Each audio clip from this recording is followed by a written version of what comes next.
Alors, bonjour à tous, heureux de vous retrouver, chers amis, sur YouTube en ce 23 février 2023, 9h53 du Québec. J'espère que vous allez bien malgré tout, parce que ça va vraiment bizarrement. Merci à ceux qui sont abonnés, ceux qui ne le sont pas, faites-le maintenant.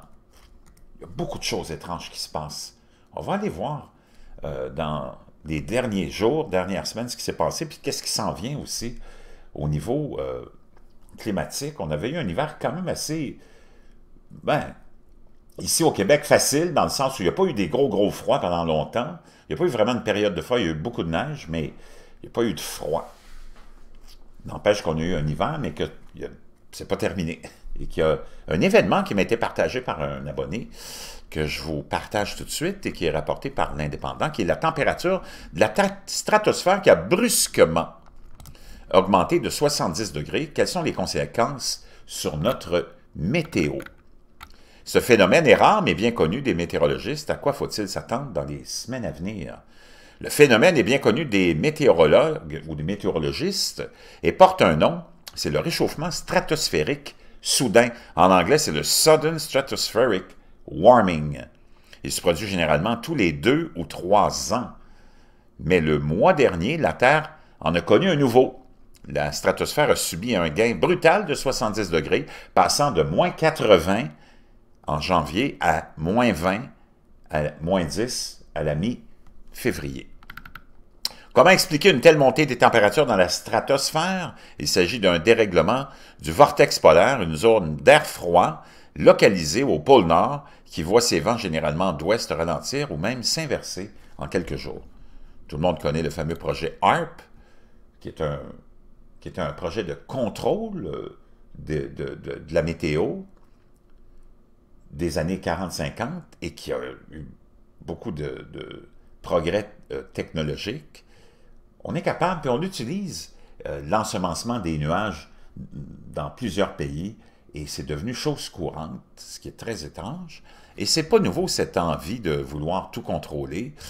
Tu avais même John F. Kennedy, qui en 1961, dans son dernier discours, je pense, devant les Nations Unies annuel, le discours annuel ou l'Assemblée annuelle des Nations Unies, qui disait que ce serait important que toutes les nations, ou en tout cas les gouvernements, l'élite, se mettent à établir un projet, un programme pour contrôler la météo. Bien, prédire, mais éventuellement contrôler la météo. On va aller l'écouter.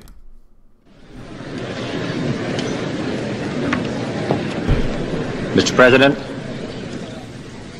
honored delegates, ladies and gentlemen, we shall propose further cooperative efforts. On devrait proposer plus de coopération between all the nations entre toutes les nations in weather prediction dans la prédiction météo and eventually in weather control. Et éventuellement dans le contrôle de la météo. Son successeur, après son assassinat, son vice-président Lester B. Johnson, lui est allé encore plus loin.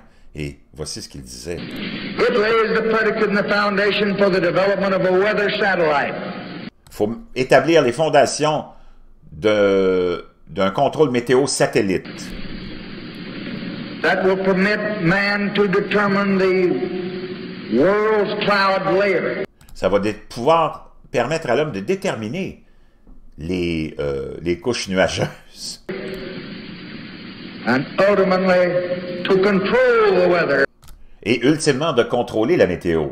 Et il termine en disant ceci. And he who controls the weather will control the world. Et qui contrôle la météo va contrôler le monde. Donc, c'est pas nouveau, cette idée-là. Et c'est là. Et donc, cet événement-là est en train de se produire, ce dérèglement de vortex. Est-ce qu'il a été provoqué ou non? Je ne sais pas. Mais alors, quelles conséquences cela peut-il avoir sur notre météo dans les prochaines semaines? Un tel réchauffement de la stratosphère pourrait provoquer de véritables pics hivernaux. Donc, imagine-toi, c'est ça que ça nous amènerait, explique l'expert scientifique Martin Peters. Bon. Donc, tu vas avoir beaucoup de froid, probablement dans les jours, les semaines qui s'en viennent, et beaucoup de neige. Imagine-toi qu'aux États-Unis, là, ils vont être frappés par une immense tempête hivernale, probablement historique. des blizzards partout, une centaine de millions d'Américains qui vont être touchés directement par l'énorme blizzard qui s'intensifie dans le Midwest, alors qu'une énorme tempête hivernale frappe les États-Unis, nous rapporte AccuWeather de fortes chutes de neige et des vents violents ont continué à traverser les plaines du nord et le Midwest, déversant plus de 7 pouces dans des endroits comme Minneapolis, et d'autres sont en route pour recevoir beaucoup de neige aussi. Pendant ce temps, des milliers de vols ont été annulés à travers le pays. On parle de plus de 7000 annulations de vols ou de retards. Cette tempête aux proportions épiques se déplace en Californie. On aurait un avis de tempête et de blizzard à Los Angeles. On n'a jamais vu ça. Il a le potentiel d'être tellement gros et épique, en tout cas cet événement qui traverse la Californie, qu'on va avoir de la pluie, du grésil et de la neige dans la frontière de l'Oregon jusqu'au désert près du Mexique. Les prévisionnistes disent que tous les yeux, aujourd'hui, jeudi, ou de jeudi à samedi, sont tournés vers la Californie, alors que le sud de la Californie pourrait voir plusieurs pieds de poudreuse fraîche dans les montagnes autour de Los Angeles. On a même émis un avertissement de blizzard dans les montagnes de Los Angeles et du comté de Ventura. Ce n'est que la deuxième fois qu'un avertissement semblable est émis depuis 1989. Donc, on va aller voir ce qui se passe au Maroc maintenant. Bon, on a des records de neige d'un océan à l'autre, une tempête hivernale qui va s'abattre sur les États-Unis, traverse le pays. Mais, premier blizzard et premier avertissement de blizzard émis à Los Angeles depuis 1989, comme on le voyait tout à l'heure. On a une alerte météorologique aussi pour nous. On est supposé avoir une vingtaine à une trentaine de centimètres ici, au Québec. Le froid aussi, au Canada, on a des alertes spéciales météorologiques pour cette tempête-là. Le froid est le plus féroce au-dessus de la frontière nord, le Canada étant sous le choc d'une multitude d'alertes météorologiques spéciales. Plus de 13 pieds de neige à Sochi, en Russie, cette semaine. Des pieds de neige ont frappé les montagnes de Sochi, tel que rapporté par gizmeteo.ru. Les totaux de neige ont grimpé à 80 cm. Des avertissements d'avalanche aussi dans cette région-là ont été émis. Moscou a connu des sommets quotidiens de froid et de neige cette année. L'Europe va être sur le point de geler aussi.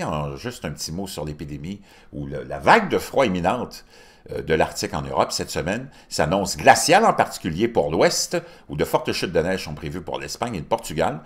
Mais au début du mois de mars, l'atmosphère menace de livrer quelque chose de vraiment baltique, lié à l'événement de ce fameux refroidissement soudain et qui a été observé. Et ça pourrait vraiment amener un froid polaire sur l'Europe. Wow! Pendant ce temps-là, au Maroc, on a eu beaucoup de neige aussi. Vraiment très, très étrange tout ce qui se passe. On est dans des perturbations historiques. 7 pieds de neige sans précédent au Maroc coupe 87 villages. Le début de l'année a été froid en Afrique du Nord, en particulier au Maroc. Cette semaine, le sud-est du Maroc a subi une série de tempêtes de neige sans précédent qui ont laissé 24 000 familles dans le besoin et quelques 87 villages et villes isolés, notamment les régions de Ouarzazate, Taroudan et Zagora. Wow! On a distribué de la nourriture et des couvertures à plus de 9 000 familles à Ouarzazate et les totaux de neige ont atteint 2,2 mètres, 7 pieds, 10 000 foyers à Taroudan et 5 000 à Zagora ont été touchés. Wow! Les troupes marocaines ont également été appelées et ont évacué en toute sécurité une femme qui travaillait dans un village isolé. Donc, imagine-toi, des médecins volontaires de Rabat et d'autres localités se rendent dans ces zones-là les plus touchées. De la neige, de la neige, de la neige. Je vous laisserai tout ça dans la boîte de description. Pendant ce temps-là, il y a quelque chose d'autre qui est très, très, très inquiétant. C'est encore là, la série d'événements, d'attaques contre que ce soit au Canada, que ce soit aux États-Unis, en Europe, contre des infrastructures. Il y a beaucoup d'attaques contre les infrastructures. Beaucoup d'usines de transformation de nourriture ont subi depuis 1 an et demi là, des incendies, des explosions. Il y a des petits avions qui sont écrasés sur des sites des grandes usines de transformation, de fabrication de nourriture. C'est complètement hallucinant. La grippe aviaire est en train de décimer des dizaines et des dizaines de millions de volailles, autant en Europe qu'au Canada qu'aux États-Unis et un peu partout. Il y a des cyberattaques maintenant contre des réseaux électriques, des cyberattaques contre des usines d'épuration d'eau, des aqueducs à travers le monde. On vit une époque, on est en pleine, je ne sais pas ce qui est en train de se préparer, on nous rapporte une cyberattaque contre le géant alimentaire Dole, qui a arrêté temporairement sa production en Amérique du Nord. Selon une note de la société, c'est arrivé la semaine dernière, une cyberattaque plus tôt ce mois-ci a forcé le géant de la production d'eau à fermer temporairement des usines de production en Amérique du Nord et à interrompre les expéditions de nourriture vers des épiceries, selon une note de service de la société sur l'incident obtenue par CNN. Wow!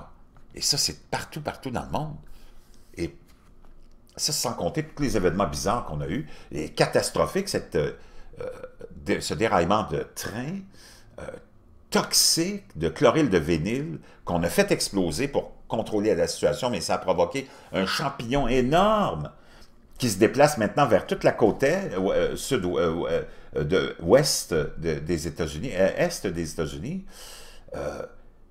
et qui contamine l'eau, les poissons meurent, les oiseaux tombent du ciel, les gens crachent du sang, les autorités ne sont pas là, personne n'est présent, il n'y a pas un politicien qui s'est mêlé de ça, ça a pris 10 jours, c'est arrivé le 3 février, le 4 février, on nous parlait de ballons dans le ciel que Joe Biden a ordonné d'abattre, pendant que la veille, il y avait eu ce déraillement de train dont personne ne parlait, qui a été vu dans un film qui a été tourné l'année dernière et présenté, White Noise, où ce film-là a été tourné pas loin du site de ce déraillement de train-là, en Ohio, et dans ce film-là, on décrit justement un événement comme celui-là, un déraillement de train catastrophique de produits toxiques qui rend tout le monde malade, 1 an précédemment à ça.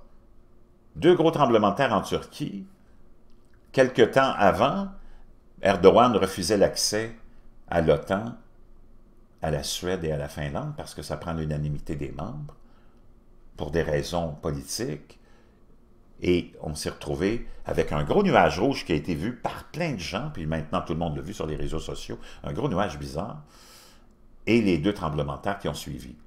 Je ne sais pas si tout est connecté ou non, moi je ne suis pas là pour vous dire ça, je parle d'événements bizarres qui se passent. Et ça, c'est des histoires de chaînes d'alimentation, d'approvisionnement, puis de nourriture, qui sont attaquées, ou qui ont des accidents. C'est complètement affolant. Je ne sais pas ce qui se passe réellement. Moi, je vous rapporte ces événements-là pour qu'on réalise que, waouh, préparez-vous, on n'est pas sorti de l'auberge. Ça, c'est sans compter les conflits qui sont en train de s'intensifier. On nous amène vers la guerre mondiale. Il n'y a personne qui parle de paix.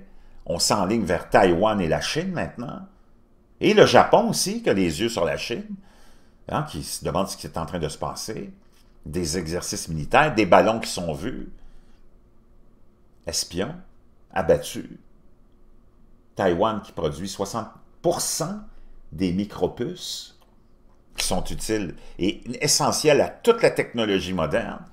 Je ne sais pas, mais ça va vraiment sauter, puis plus vite qu'on le pense.